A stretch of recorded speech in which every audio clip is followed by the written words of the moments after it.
திருச்செந்தூர் சுப்பிரமணிய சுவாமி கோவிலில் நடிகர் யோகி பாபு தங்கத்தேர் இழுத்து வழிபாடு நடத்தினார்.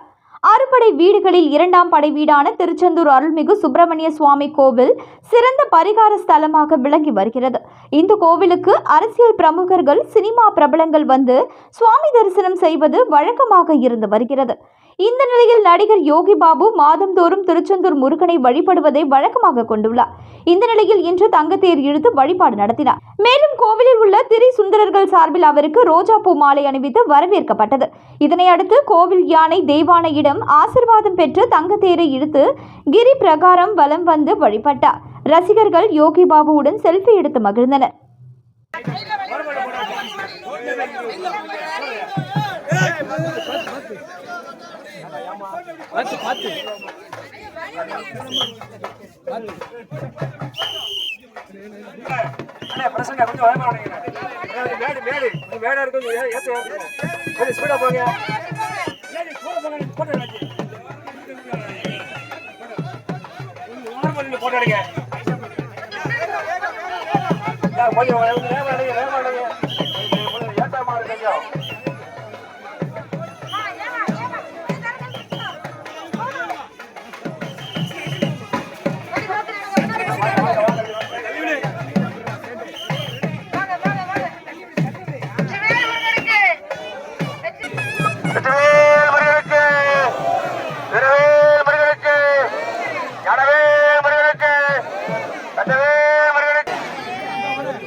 சுப்பிரமணிய